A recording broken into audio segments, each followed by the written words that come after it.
300-plus pound Morris chestnuts, so damn it, I need a haircut. My barber flying in today. That's one problem. But I got another problem. It seems like two site entities on two different pages right now. Here's the first thing. ESPN Power Rankings came out. They ranked the Dallas Mavericks 13th, which I believe is too low. That's another conversation. And the Spurs 16th. Now here's the problem that I have. You go down to the desert in Las Vegas, and all of a sudden they have the San Antonio Spurs winning more games than the Dallas Mavericks. They have the Spurs at 43.5 and the Mavs at 40.5. I have a problem with that. I don't believe it's true. Number one, I believe that the Mavs are ranked too low on the ESPN Power Rankings. Number two, the Mavs will win 50-plus games. When you talk about having a great mixture of vets and youth, they have it. I believe they're the third best team in the Western Conference. We just saw Clay. He found happiness on and off the floor. They arguably have the best front line in basketball, and Daniel Gafford, Lively, and Anthony Davis, and you throw in a sprinkle of P.J. Washington and Cooper Flag. Marshall was pretty damn good for them last year. He's back, and the pickup of D'Angelo Russell to hold it down till Kyrie Irving returns with the leadership and head coaching of Jason Kidd. They're going to be a force defensively, and I think we forget at times how special and how dominant Anthony Davis could look when he's healthy and available on the floor. So the only concern I have is that Kyrie Irving said on that stream recently, Ramona, that he isn't sure that he will be ready at all this season. We've heard different things on when we could see him. So who are you higher on, the Mavericks or the Spurs here? Because Perk is bringing up a whole lot of different teams and different points. Perk, I'm actually with you. I'm higher on the Mavericks as well. Wow. I think Cooper Flag is ready to play. I think Anthony Davis is on a mission. And I know that Kyrie Irving may not come back and he's really important to that team, but they got D'Angelo Russell. They have people to fill in. They got a whole squad out there. And if they're back and healthy, I think they're further along than the Spurs, who still need to figure everybody out. They still got young guys on that team.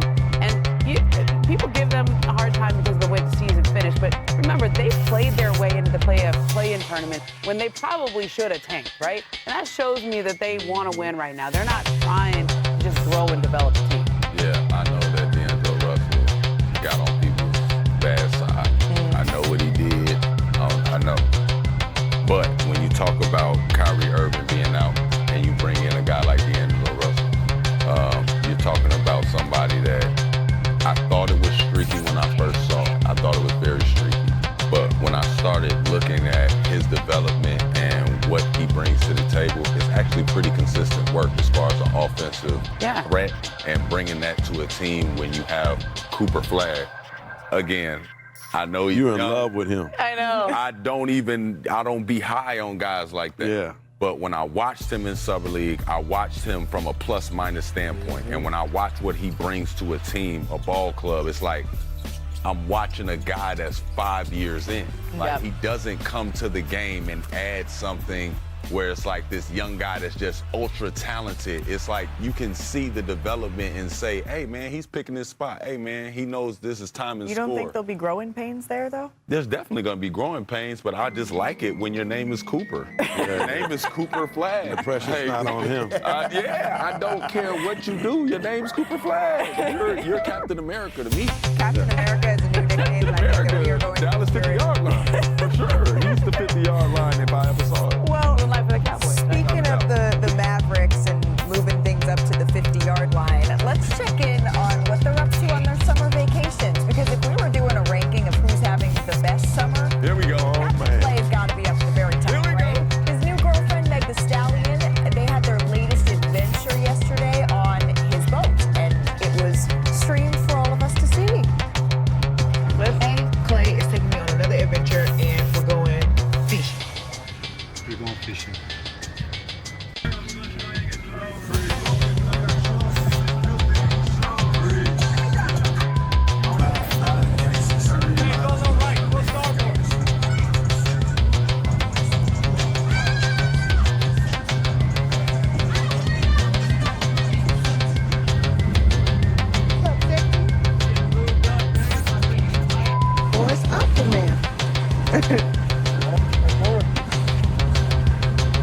Bitches won't be able to see me coming through the kelp, man.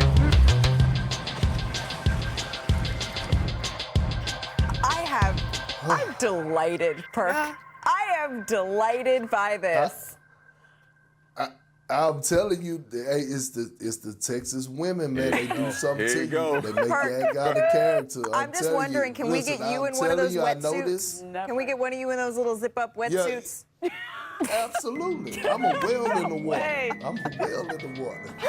Holmgren all this offseason. And spoiler, that kind of long-term stability, it's also what lands Oklahoma City in the #1 spot in ESPN's offseason rankings that dropped today on ESPN.com. But let's just take a look at the rest of those rankings that were all released today here. So the back half of the rankings, it's filled with sort of perennial lottery teams here with 2 exceptions. You see the Celtics, and then you see the Indiana Pacers. Remember the Achilles injuries, Jason Tatum, Tyrese Halliburton, both franchises, they traded away talent that was essential to their recent successes. But one team's cast-offs is another team's treasure. So the Milwaukee Bucks, they come in at 14 after they signed Miles Turner, while the Hawks, they find themselves coming in at 12 with the additions of Kristaps Porzingis and Nickeil Alexander-Walker.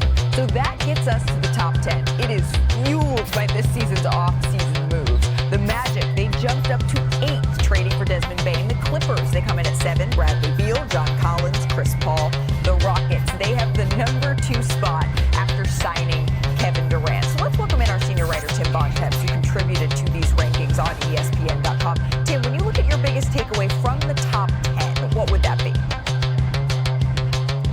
To me, Malika, it's Houston, as you just mentioned, being in that 2nd spot, and to a lesser degree, the Denver Nuggets being 3rd. You look at the top 3 spots, all being dominated by Western Conference teams. It goes back to those Achilles injuries you mentioned before with Jason Tatum and Tyrese Halliburton. The league, even more than ever, is tilted toward the Western Conference. And after that Kevin Durant trade back in June, Durant going to the Rockets in exchange for Dylan Brooks, Jalen Green, and what became the 10th pick in the draft, Kaman Malawak from Duke.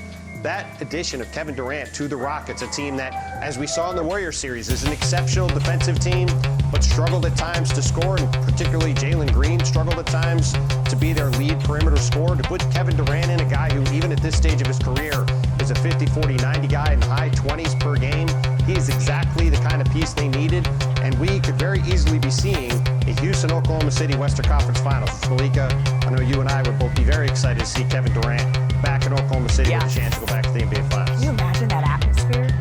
Oh, it's bad. That'd be awesome. It's bad. I've seen it. That would be awesome. Got the cupcakes. Perk knows it's not. It's bad. Yeah. Okay. But anyways, good list. I don't understand why Denver is not #2. With Houston, I show and prove.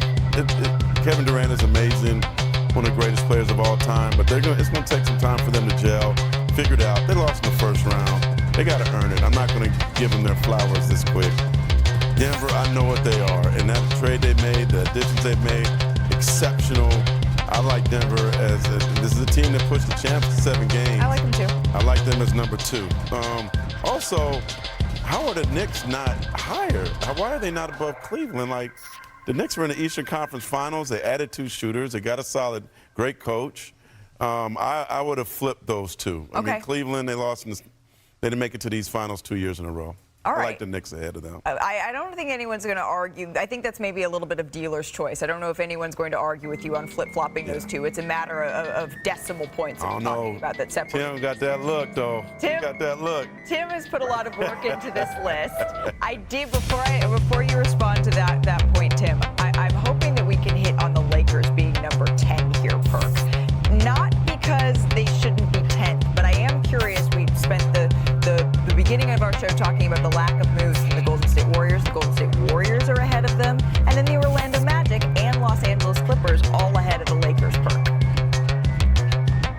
So 3 things. Okay, Number 1, Tim and everybody else who made this list need to be fined. Number 2, or they need vacation time because this list is horrible. This list is horrible, and the reason being is because you have the Lakers at #10. That is beyond disrespectful. The Lakers are the best team in California right now. The Clippers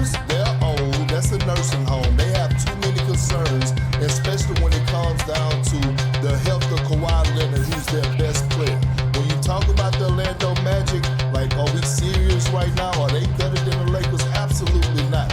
And then we go to the Warriors. We just did a whole segment about how the Warriors did absolutely nothing, about how Al Horford, Gary Payton II are waiting on the Jonathan Kuminga drama with the Warriors to get resolved. And so when you think about the Lakers getting a young athletic big and addressing the center position and getting a DeAndre Ayton, you look at them addressing the perimeter and getting a Marcus Smart, a primary defender, a point of attack defender, and then Luka is in shape. LeBron James is happy. He's been posting. He's ready for the season. He's working out. And you mean to tell me that they're number 10 on this list behind the Clippers, Magic, and Warriors? Oh, hell no. The producers are in my ear saying we need to move on to the next topic. But, Tim, I can't let Perk call for your vacation time and not give you 20 seconds to respond here. I'll be very quick. We are in late July, and we just got a very impassioned speech from Perk about why these rankings are wrong. That's exactly why we did the rankings. I think I should get a pat on the back and not a fine. That's what I would say. I also think that potentially in a couple of days or even maybe a week, we could be revisiting these rankings. These are only the first off-season rankings because there is a major deal that the Lakers could strike as early as this weekend. All right, let's move through a couple more topics around the league while we have you, Tim. We'll move off your list. It's the latest edition of Chop It or Drop It. It's been a while. You all know how this goes. I'm going to give you a topic. We're going to choose whether we chop it up or we drop it and move on. Starting with LeBron James and Mav Carter on a yacht. That's Mav. But then you see LeBron, Maverick, and Nikola Jokic's agent on a yacht with the caption, and then maybe folks are going to get a little excited. Perk, chop it or drop it. Are we seeing some business dealings here for the future? Off the court, if that was LeBron James, Rich Paul, and Nikola's agent instead of Mav Carter, I would say chop it, but we go drop it. Because With this all has respect to probably Mav. nothing to do with the game. James wants his respect to what, you might say? Well, evidently, not everyone respects the Lakers' most recent title. In a story posted today by The Athletic, Daryl Morey, who was with Houston back in 2020, he weighed in on his thoughts on the bubble championship. He said, had the Rock